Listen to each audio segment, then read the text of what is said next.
Aujourd'hui, nous allons explorer une histoire fascinante liée au pic Tai Bin, la plus haute montagne de Hong Kong, d'où l'on peut admirer le magnifique paysage du port Victoria. Lorsque la nuit tombe, des milliers de lumières scintillantes se reflètent sur l'eau, transformant cette région en une toile vivante, mystérieuse et envoûtante. La légende raconte qu'au début du 19e siècle, lorsque les pirates qui sévissaient dans les mers du Guangdong furent vaincus par la cour impériale, les habitants de l'île crurent qu'ils pourraient désormais vivre en paix et prospérer. C'est pourquoi cette montagne fut nommée Tai Bin Sen, symbolisant la paix et la prospérité. Après de nombreuses vicissitudes historiques, le pic Tai Bin est progressivement devenu un lieu prisé par l'élite. Une villa ici n'est pas seulement un symbole de richesse, mais aussi un trophée représentant un statut suprême. Le personnage principal de notre histoire aujourd'hui est l'un des hommes les plus puissants, propriétaire d'une somptueuse résidence au sommet de cette montagne, l'homme d'affaires VNGCUI. Vous regardez la chaîne V en côté HT, où nous explorons ensemble les affaires criminelles les plus mystérieuses et les histoires les plus captivantes. Comme d'habitude, avant de commencer à décrypter les mystères de l'affaire d'aujourd'hui, n'oubliez pas de laisser un like et de vous abonner pour nous soutenir. Merci beaucoup. VNGCUI est né à Shanghai en 1948. À l'âge de 14 ans, il a suivi ses parents pour s'installer à Hong Kong. Son père, VNGNHA, était un marchand qui avait fait des affaires à Shanghai. Plus tard, il a fondé la société OAMU, spécialisée dans l'importation de matières premières industrielles et de produits pharmaceutiques des États-Unis. En 1900, voyant le potentiel de Hong Kong, il a transféré toutes ses activités commerciales ici, emmenant toute sa famille avec lui. À 21 ans, VNGCUI a épousé Kung NH Tam, une union arrangée par les deux familles depuis leur enfance. Kung NH Tam est également né à Shanghai, 3 ans plus jeune que son mari. Ils ont grandi ensemble depuis leur plus jeune âge, leur relation étant aussi proche que l'ombre et la lumière. Après leur mariage, ils ont vécu dans une somptueuse villa au sommet du pic Tai Bin. Dans les années 1960, le père de VNGCUI a confié toutes les affaires commerciales à son fils. Lui et sa femme ont décidé de se tourner vers l'immobilier et ont fondé le groupe OAMU. Cette décision a complètement changé le destin de l'entreprise. À cette époque, Hong Kong traversait une période de récession économique, mais VNGCUI et Kung NH Tam avaient une vision avant-gardiste. Ils ont acheté un grand nombre de propriétés à bas prix. Ainsi, lorsque le marché s'est redressé, les prix de l'immobilier ont grimpé en flèche, permettant à OAMU de réaliser des profits colossaux. Non seulement l'entreprise s'est développée à un rythme effréné, mais Kung NH Tam a également accumulé une fortune de 328 milliards de dollars de Hong Kong, la plaçant sur la liste des milliardaires de Forbes, à la 7e place de Hong Kong, et lui valant le titre de « reine de l'immobilier asiatique » pendant de nombreuses années.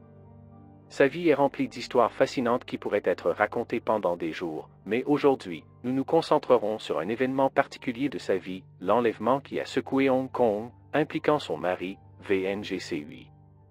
Bien qu'il possédait une immense fortune, le couple VNG menait une vie plutôt simple, privilégiant la discrétion et l'économie. Ils évitaient les fêtes somptueuses et ne faisaient pas étalage de leur richesse. Mais c'est précisément à cause de cela que, un jour d'avril 1983, leur destin a pris un tournant radical. Ce jour-là, le 12 avril 1983, un mardi fatidique, comme d'habitude, le couple a quitté sa villa au sommet du pic Tai Bin et a pris sa Mercedes pour se rendre au siège du groupe OAMU dans le quartier de Central. La route sinueuse qui descend de la montagne vers la ville est parsemée de pentes abruptes. Alors que leur voiture descendait lentement, un grand camion a soudainement bloqué la route. VNGCUI a froncé les sourcils, attendant, mais en quelques secondes, le camion est resté immobile. À ce moment-là, un autre petit camion blanc est arrivé par l'arrière, coinçant leur Mercedes entre les deux véhicules. Les portes du camion se sont ouvertes, et 5 hommes masqués, armés, se sont précipités vers eux, pointant leurs armes sur VNGCUI. Tout s'est passé si vite qu'il n'a pas eu le temps de réagir. Il a été arraché de la voiture, les mains ligotées, les yeux bandés, puis traîné dans le petit camion. À l'intérieur, il a été enfermé dans un congélateur préparé à l'avance. Le camion a rapidement quitté les lieux, filant à travers les rues étroites de Hong Kong. Peu après, il s'est arrêté devant un vieil immeuble. Les ravisseurs, se faisant passer pour des livreurs, ont transporté le congélateur contenant VNGCUI jusqu'à un appartement à l'étage. Là, il a été attaché à un lit. Lorsque le bandeau a été retiré, il a regardé autour de lui. La pièce était simple, avec des murs gris et presque aucun meuble. Autour de lui se tenaient 5 hommes masqués, ne laissant voir que leurs yeux froids. Dans une atmosphère tendue, ils ont pointé une caméra vers lui, prenant des photos et des vidéos, le forçant à lire un message selon un script. Bien qu'il fût un puissant milliardaire, face à des armes, cet homme n'était rien de plus qu'une proie. C'est à ce moment qu'il a vraiment ressenti la peur et le regret de son économie. S'il avait engagé des gardes du corps, les choses auraient peut-être été différentes. Mais maintenant, la seule chose importante était de sauver sa vie. Pendant ce temps, Kung Nh Tam, dans l'autre véhicule, a été traîné hors de la voiture par 3 voyous. Ils lui ont mis une paire de lunettes noires enduites d'encre, l'empêchant de voir quoi que ce soit. Ils l'ont poussé dans une voiture et ont roulé en rond dans la ville, la menaçant de ne pas appeler la police. Après avoir estimé qu'elle était suffisamment paniquée, ils l'ont abandonnée au milieu d'un quartier animé du centre-ville, puis ont disparu. Kung Nh Tam, choqué et désorienté, n'a pas osé appeler la police. La seule chose qu'elle pouvait faire était d'appeler immédiatement un avocat, espérant trouver un moyen de sauver son mari en silence. Mais elle n'aurait jamais imaginé que la personne en qui elle avait confiance raconterait cette histoire à un magnate de la haute société. Ce magnate, voulant aider, a contacté des personnes influentes, et ainsi l'information s'est répandue. Finalement, la police a été informée. Immédiatement, le poste de police a envoyé 2 équipes spéciales, une à l'office de VNG-C8, l'autre à la villa des VNG, surveillant de près le téléphone en attendant un appel des ravisseurs. Et puis, le téléphone a sonné. Une voix froide a ordonné à Kung Nh Tam de se rendre seul à Central, dans les toilettes pour femmes du bâtiment Northgate, et de chercher le 4e compartiment, où un colis l'attendait. Kung Nh Tam, tremblante, a demandé des nouvelles de son mari, mais avant qu'elle ne puisse dire autre chose, la ligne a été coupée. Comme l'appel avait été trop court, la police n'a pas pu localiser les ravisseurs. Sans autre choix, Kung Nh Tam a suivi les instructions. Elle s'est rendue à Central, est entrée dans les toilettes pour femmes, et a trouvé le 4e compartiment. Comme les ravisseurs l'avaient dit, un petit colis était là. Elle l'a ouvert avec des mains tremblantes, et ce qu'elle a trouvé l'a laissée stupéfaite, les clés de leur Mercedes, des photos de son mari ligotées sur un lit, le visage plein de peur, et une cassette vidéo. Sans attendre, Kung Nh Tam est rentrée chez elle et a joué la cassette. À l'écran, VNG-C8 est apparu, les yeux hagards, la voix tremblante mais essayant de prononcer chaque mot selon les instructions des ravisseurs. Il devait ouvrir un nouveau compte bancaire et y transférer une rançon de 33 millions de dollars de Hong Kong, un montant record dans l'histoire des enlèvements à Hong Kong. La police a soigneusement analysé les images et la vidéo, mais n'a trouvé aucun indice. Ne pouvant plus attendre, Kung Nh Tam a suivi les instructions. Après avoir transféré l'argent, les ravisseurs ont rappelé, exigeant maintenant que tout l'argent soit transféré sur un autre compte. Sans autre choix, elle a transféré les 33 millions de dollars de Hong Kong. Mais une fois l'argent transféré, son mari est resté introuvable. Elle a attendu dans l'angoisse jusqu'à ce que le téléphone sonne à nouveau. C'était la même voix, l'argent est sur le compte, nous relâcherons la personne. Le 21 avril 1983, 9 jours après l'enlèvement, les criminels ont décidé de libérer VNG-C8. Ils lui ont bandé les yeux et l'ont enfermé dans un congélateur, comme lors de son enlèvement. Le congélateur a été placé dans un petit camion, prêt à partir. Mais cette fois, il y avait une différence, alors qu'il était dans l'obscurité, VNG-C8 a remarqué que le bandeau n'était pas serré comme avant. Il a pu entrevoir une étiquette collée sur la porte du campement avec les mots « Jésus love you »,« Jésus vous aime ». Il ne savait pas si c'était une coïncidence ou un signe du destin, mais quelques heures plus tard, il était de retour chez lui en sécurité. Dès qu'elle a vu son mari, Kung Nh Tam a éclaté en sanglots. Ils se sont embrassés, pleurant ensemble. Cependant, en apprenant que sa femme avait payé une somme colossale pour sa libération, VNG-C8 a ressenti des émotions complexes. D'un côté, il était attristé par la perte de cette somme d'argent. De l'autre, il craignait que cette capitulation rapide ne fasse d'eux une cible facile pour les criminels à l'avenir. Pendant ce temps, la police continuait son enquête. VNG-C8 a essayé de se souvenir de chaque détail de ce qu'il avait vu pendant les jours de sa captivité. Sur la base de son témoignage, la police a trouvé un petit camion blanc dans la zone montagneuse où il avait été détenu. Bien que ce type de camion ne soit pas rare dans les rues de Hong Kong, un détail particulier a attiré leur attention. Sur la fenêtre du camion, il y avait une étiquette avec les mots familiers « Jésus love you ». À partir du numéro d'immatriculation, la police a identifié le propriétaire et, après enquête, a découvert qu'il était l'un des cerveaux de l'enlèvement. En utilisant des techniques d'enquête, la police a également retracé le parcours de l'argent de la rançon. Le chef de la police, Trung Duishin, qui était en charge de l'affaire, a immédiatement ordonné une action. Le 26 avril, seulement 2 semaines après l'enlèvement, ils ont arrêté 4 suspects, 3 hommes et une femme. Plus étonnant encore, la totalité de la rançon de 33 millions de dollars de Hong Kong a été récupérée intacte. Un plan criminel soigneusement calculé s'est finalement effondré à cause d'une simple étiquette sur la fenêtre d'un camion.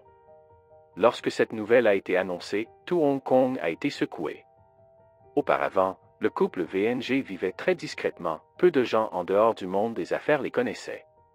Mais après l'enlèvement, ils sont devenus le centre de l'attention des médias. Dans les rues, des salons de thé aux salles de marché, tout le monde parlait de cette histoire fascinante. Bien qu'il ait été secouru en toute sécurité et que les ravisseurs aient été punis, VNG-C8 était toujours hanté. Il comprenait que la vie était bien plus précieuse que l'argent. Ainsi, pour la première fois de sa vie, il n'a pas hésité à dépenser une somme colossale pour engager 6 gardes du corps professionnels, se relayant pour protéger sa famille 24 heures sur 24. Pour un homme aussi économe que VNG-C8, c'était une décision luxueuse sans précédent.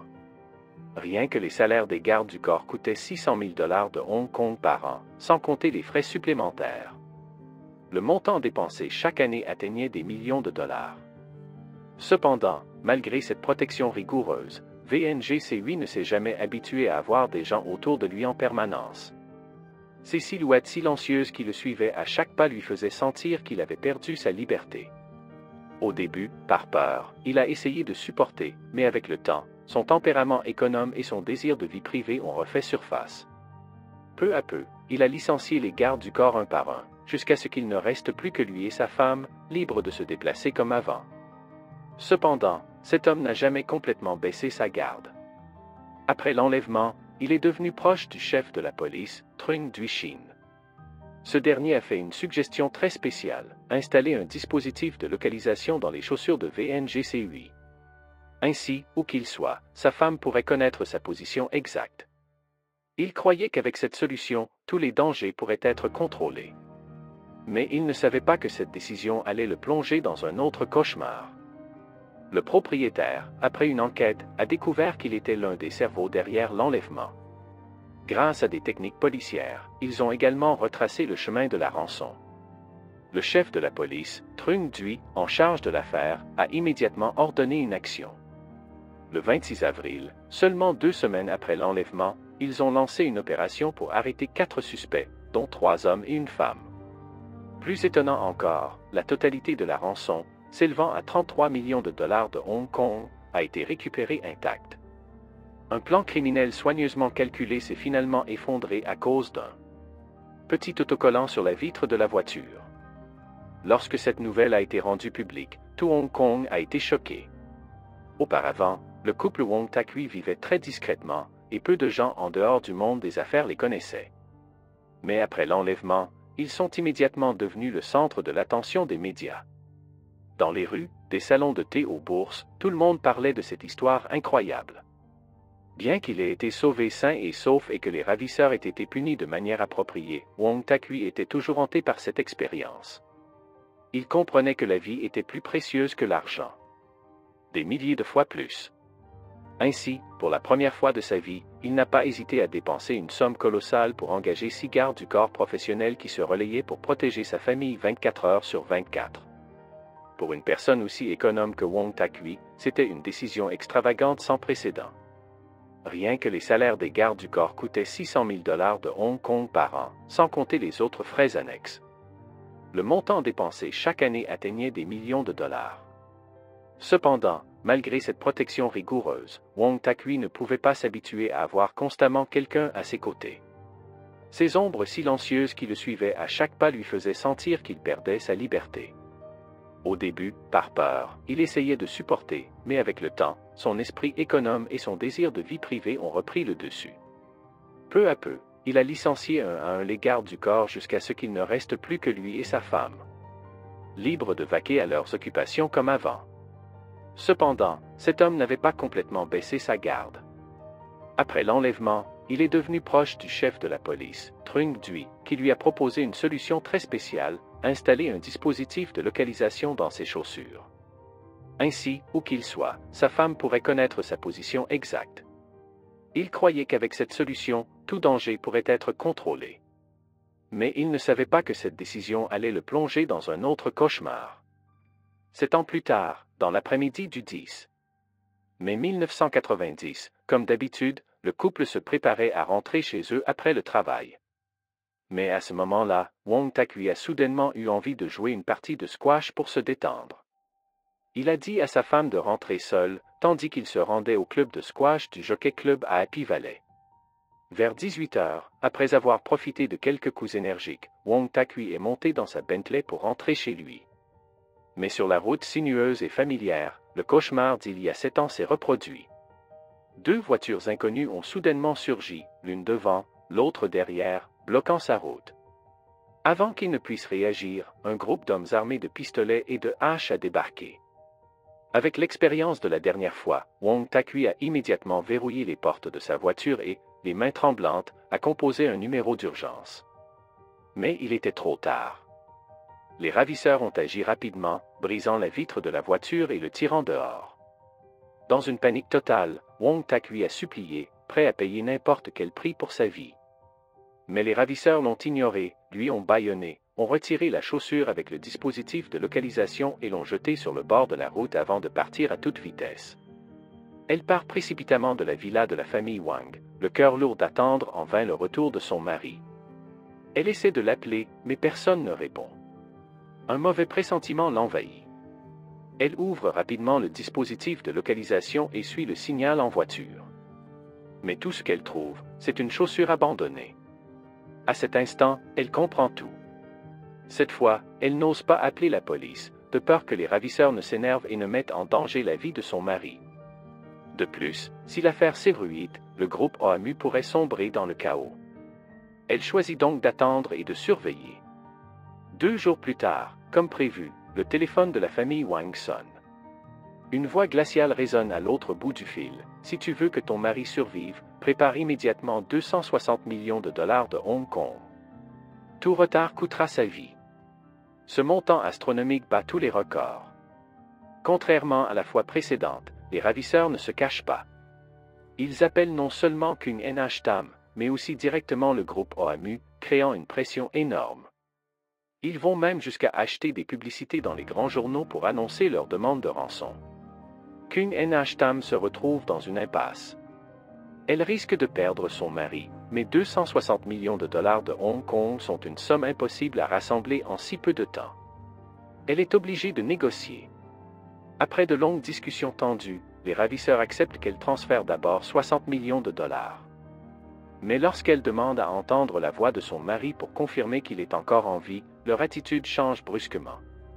Ils menacent de le tuer immédiatement et raccrochent. Un frisson parcourt son échine. Pourquoi les ravisseurs refusent-ils de la laisser parler à son mari? S'ils veulent vraiment de l'argent, la confirmation qu'il est encore en vie rendrait les choses plus crédibles. Une pensée terrifiante lui traverse l'esprit, et si VNG-C8 n'était plus de ce monde?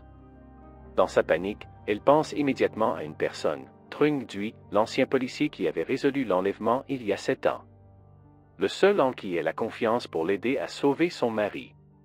Mais maintenant qu'il est à la retraite, pourra-t-il encore l'aider? Pendant ce temps, la police de Hong Kong conseille fermement de ne pas payer la rançon avant de confirmer que VNG-C8 est encore en vie. Trung Duy, quant à lui, a un avis différent. Il pense que dans cette situation, la seule façon de garantir la sécurité de VNG-C8 est de payer la rançon. Quelques jours plus tard, les ravisseurs rappellent, plus agressifs que jamais, nous perdons patience. Si l'argent n'est pas là demain, prépare-toi à récupérer le cadavre de ton mari.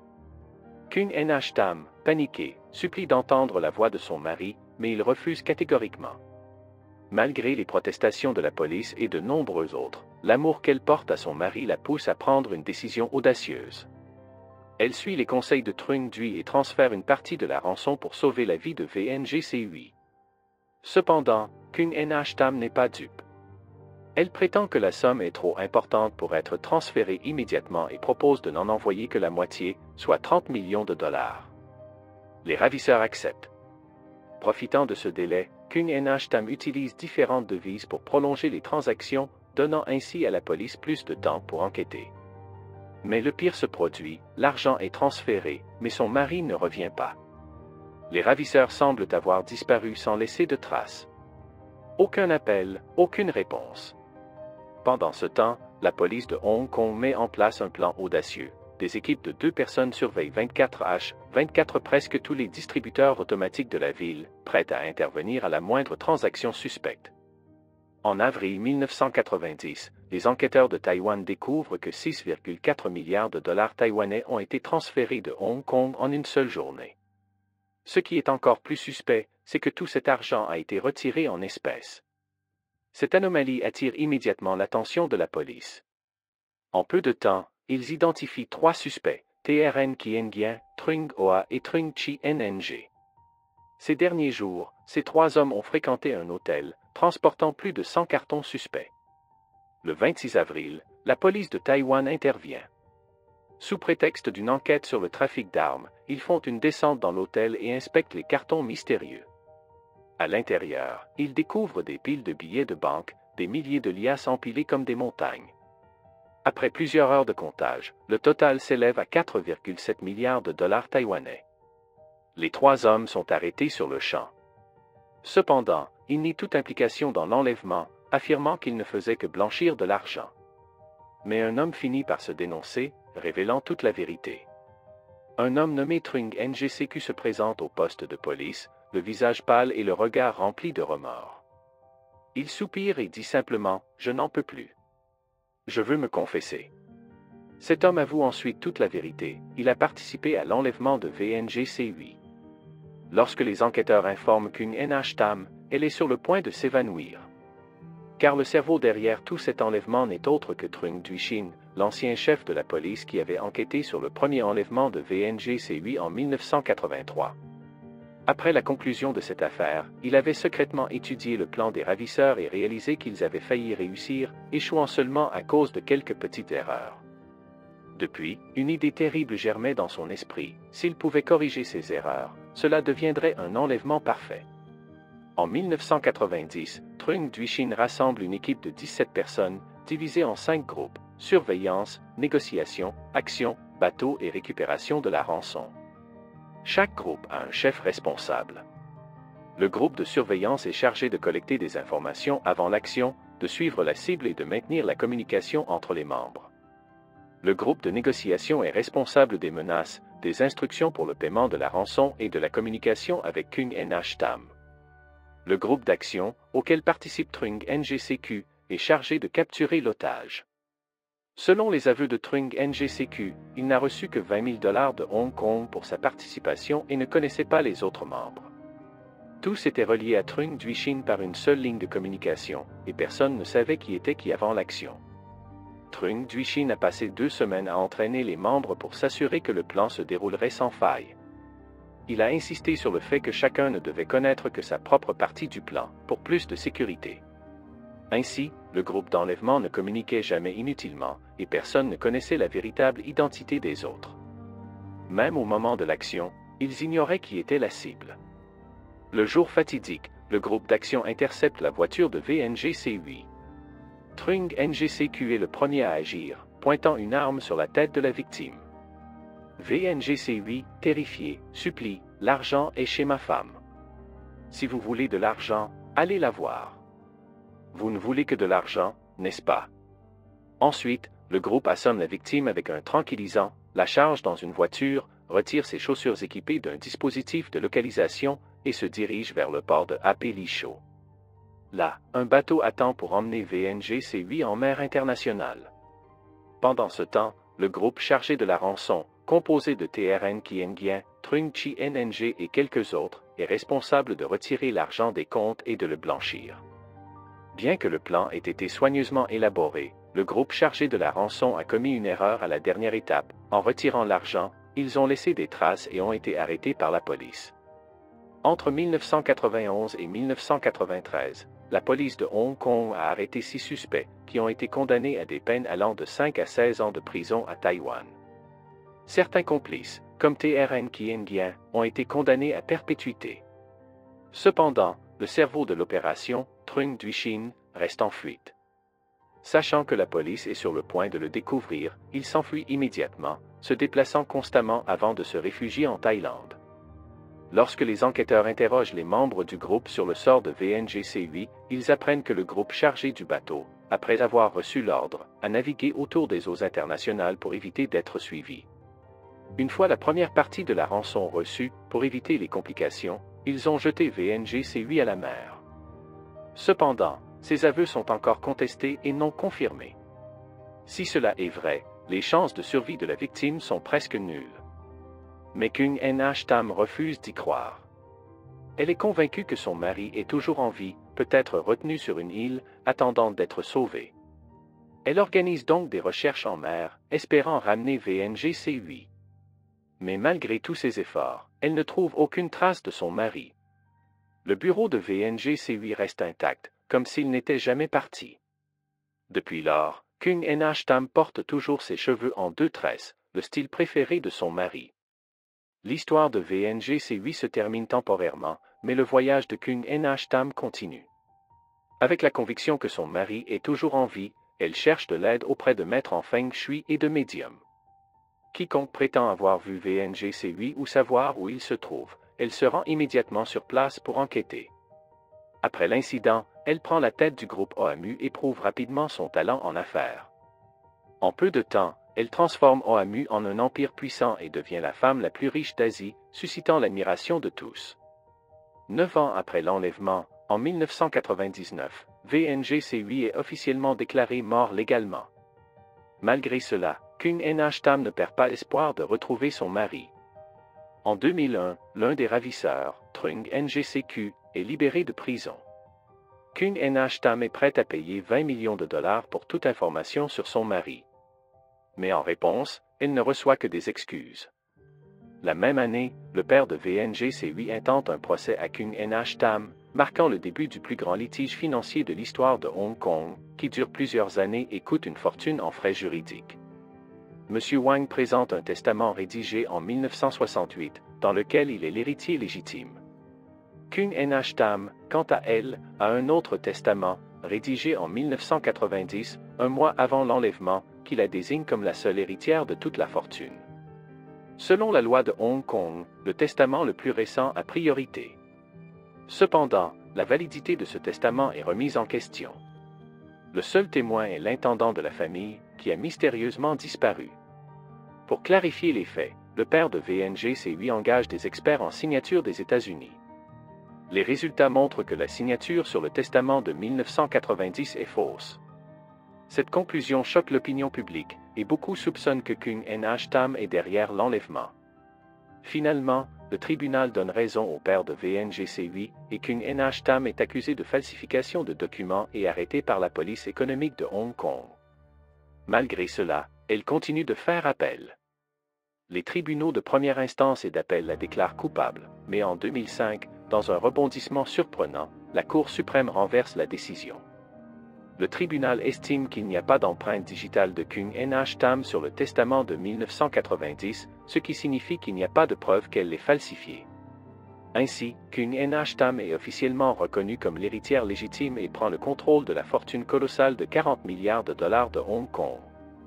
Le procès entre le beau-père et la belle-fille, qui a duré 8 ans, devient la bataille juridique la plus célèbre de l'élite de Hong Kong. Bien qu'elle ait gagné et possède une immense fortune, Kung Nh Tam n'a pas beaucoup de temps pour en profiter. 2 ans après sa victoire, elle décède à l'hôpital des NGOA à l'âge de 70 ans. La cause de sa mort n'est pas révélée, mais on sait qu'elle luttait depuis longtemps contre la maladie. La vie de Kung Nh Tam se termine avec de nombreuses légendes, mais la plus grande question reste sans réponse. VNGC-8 est-il vraiment mort en mer, ou est-il encore quelque part, attendant de revenir? L'opinion publique pense que la cause de la mort de Kung Nh Tam pourrait être un cancer, mais les détails ne sont pas divulgués. De son vivant, elle croyait toujours que son mari était en vie, donc à sa mort, la famille a décidé de respecter cette croyance. La nécrologie est publiée au nom de VNGC8, sans bordure noire, comme s'il était encore vivant quelque part dans ce monde. La fortune colossale de 83 milliards de dollars de Hong Kong laissée par Kung Nh Tam déclenche une bataille juridique prolongée. Sans enfant ni héritier, cette fortune devient un problème extrêmement complexe, provoquant une guerre acharnée pour son contrôle. Les disputes tournent principalement autour des 2 testaments de Kung Nh Tam. Finalement, après des années de procès, le tribunal de Hong Kong statue que le testament de 2002 est le seul valide, tandis que celui de 2006 est un faux. Ainsi, toute la fortune est léguée à la fondation caritative OAMU. Cependant, la gestion et le fonctionnement de cette fondation restent un sujet de controverse. En 2006, Truc a été révélé comme une imposture et tous ses biens ont été transférés à la fondation caritative OAMU. Cependant, la gestion et le fonctionnement de cette fondation restent un sujet controversé. En 2020, Trung Duy-Shin, le cerveau derrière le retentissant enlèvement de BC, est décédé en Thaïlande à l'âge de 85 ans. Pendant toutes ces années de fuite, il a vécu dans le luxe, avec plusieurs femmes, et a profité d'une vie de liberté. Un enlèvement a complètement changé le destin de ces 2 personnes. Alors que Kung, comme Tam, a vécu des jours heureux avec son mari, elle a ensuite traversé une seconde moitié de vie pleine de douleurs. Pendant ce temps, Trung Duy-Shin a profité d'une vie luxueuse à l'étranger. Ainsi, l'affaire d'aujourd'hui est close. Cette histoire n'est pas seulement une tragédie sur l'amour et l'argent, mais aussi un rappel que le destin peut basculer de manière inattendue. La richesse peut apporter le pouvoir, mais elle ne peut pas acheter le bonheur ou changer ce qui a été perdu.